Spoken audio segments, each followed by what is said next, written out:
Hey, welcome back to the Disney Plus Everyday Challenge, and today we have Magic Camp. This is a 2020 Disney Plus original that you can't watch on Disney Plus anymore unless things have changed that I'm not aware of. This is an hour and 43 minutes long, and why am I still talking about this if you cannot watch it on Disney Plus? Well, I want to kind of knock out everything that I know is on Disney Plus. Yeah, there's times that Disney takes away things off of Disney Plus every so often. Like right now, I've said this before, the first two X-Men movies are not on Disney Plus. If you check at the moment that I'm recording this, they're not on there. And they're not going to be on there for the rest of 2023. They'll be brought back at some future point, probably 2024. Contracts, deals, whatever, that's the way it works. They're on Stars now, I believe. So go watch it on Stars if you want to see it. Or the DVD copy you bought in 2001. So, in this case, these are a bunch of things that Disney decided, well, we're going to just... It's one of many things. One of over 40 items that I could count anyway, that have been taken off the service, and I have, thanks to this whole system here of Disney Plus every day, almost 1,300 days in a row, I've gotten to see most of them already without having to rush through the last few. I'm watching just the movies, maybe a little Disney music thing, and we'll get to that eventually. But I'm kind of skipping over some of the National Geographic things unless I suddenly get a burst of energy and can finish the rest of them. But there's a lot, and I am running really late on these. I think I've got, at the time of filming this, I have less than 24 hours, I think. So, yeah. Yes, I'm filming these as ahead of the time, well ahead of the time that you're going to be watching this, or not watching this. So anyway, Magic Camp is a family drama comedy. It's got a lot of emotion in it. It's kind of, I don't want to. It's not exact, but it's kind of like School of Rock but with magic in a sense. It's obviously lots of kids being brought together for various reasons. Some of them against their will. In many cases, their parents just made them go to get rid of them for the summer. And other kids who don't really like or have a skill for magic. And some that are quietly talented. The main kid that we follow in this one is Theo. He's played by Nathaniel Logan McIntyre. And he is... Sorry, ding, ding, ding, Disney trope. He's lost his dad, who was the one who encouraged him to do magic, taught him everything he knew as he was growing up. But he lost his dad at some point in recently before this film started, and well, Mom says, "Hey, you know what? Something came in the mail. It's time." It says there's an invite to go to Magic Camp. Well, it's the Institute of Magic or something like that. For short, they call it the Magic Camp. And well, he gets the invitation. And he figures, well, it's something that Dad would have wanted. I'll go. He's pretty brokenhearted, and just he's not really one to get out. He's shy about his talent, but he's super talented, especially with cards. What's he going to do? So he goes to the camp begrudgingly, but he's not expecting a lot. It's just to get his mind off of things, even though he doesn't want to forget his dad.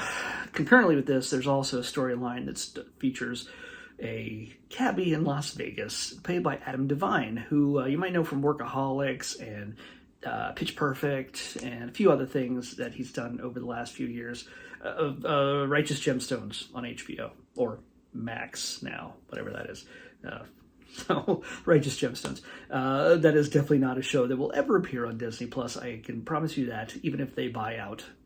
One of them buys out the other. Yeah, I'm just saying, no, that's not going to happen. It's a very different Adam Devine in that one. But in this, he is a good-natured guy who used to go to the Magic Camp, or Institute of Magic, when he was a kid. He grew up and he became a teacher, or like a counselor, camp counselor.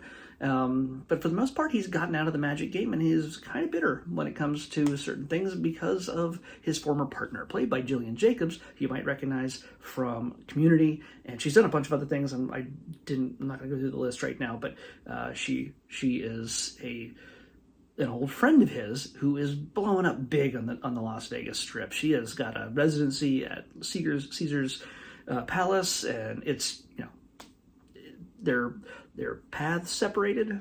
And I won't tell you any more than that, because you'll have to see it somewhere if you want to watch it. I imagine each of these probably exists on a digital download somewhere, like official, like not bootleg, like an official thing you might be able to download somewhere and buy, or a hard copy like a disc maybe, or it might just come back to Disney Plus someday and you'll be well prepared by watching this when that time comes. By the way, there are some things that people threw a fit about that were like, you can't take this from Disney Plus. How dare you? And Disney changed their mind on a number of things. So if you see this video and you go, I want to watch that. I really want to watch that. I'm a big Adam Devine fan.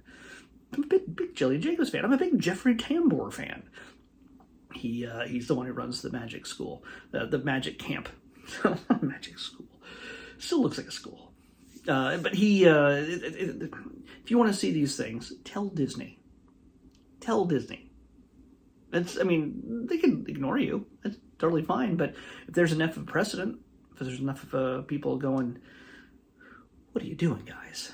You know, they'll bring it back. They'll find some way. It'll end up on Hulu or something. Whatever it is that is most financially feasible and keep customers happy, hopefully. The financially feasible is kind of the thing that matters more, but, you know, what are you going to do? So anyway, this is camp. Theo meets a bunch of kids, and it's that usual hodgepodge of pseudo-talented kids. Like I said, some kids who don't even want to be there, don't care, but it's just like in School of Rock or any other kid ensemble thing where they're just kind of thrown into a new world and they have to get to know each other. There's the scary weird girl. There is the bright and shiny, pretty little sweet girl. By the way, her name is Ruth, the girl who plays Ruth. What's her name? Isabel Crovetti. You might recognize her if you close your eyes and you listen to her voice. You'll recognize her as Vampirina in the Disney Junior animated series. So yeah, Vampirina is in this. She's done other stuff. I know I've seen her somewhere. Oh, she's in Cobra Kai. Huh. She's in Cobra Kai. Yeah. I just see that her IMDb picture as maybe she's in Cobra, maybe she's not in Cobra Kai. She's just standing in front of the Cobra Kai logo. So I don't know, at a red carpet, I imagine. Anyway, so we got the drama going on between Adam's character, who is, what's his name again? Andy, and Jillian, who is, her last name is Darkwood. That's her stage name as well. So between Andy and I'm going to say Adam and Jillian, between the two of them, there's a little bit of tension there. Is she the bad guy? She's, by the way, there's also a big Harry Potter component to this. There's different groups that, based on card faces, card symbol types like diamond, spade, hearts, diamonds, I said diamonds, clovers, whatever. They're broken up into 4 houses, so they're selected by the card they find in their jacket or whatever. It's, you know, it's that kind of thing. So there's a little bit of competition, but it's pretty much between the Slytherins and the Gryffindors, but without, surprisingly, not a single reference to Harry Potter. I thought I was going to be able to notch the time, like I was going to look at the time and how long it took for them to mention Harry Potter, but if they did, I completely missed it. So pretty fantastic that they were able to avoid that temptation. So yeah, there's the tension between Andy, Adam, and Jillian. Is she the bad guy that he makes her out to be? And what went on with them? Why are they at each other's throat? Why is he doesn't really like her at all? Why is he talk smack about her constantly? And can he get these kids together? He's the one, of course, leading the hodgepodge of underdog kids who don't want to be there, or might be not very talented, or they might have talent in other ways. It's going to be up to him to bring them all together and have it all work out. So yeah, that's pretty much the gist of it. You're not going to be completely surprised by how anything works out. It's fairly predictable. It's not going to blow your mind. It's a reference to the movie, by the way. So yeah, you're. I would say just go with it. It's very heartfelt. There's some really sweet moments, especially for Theo.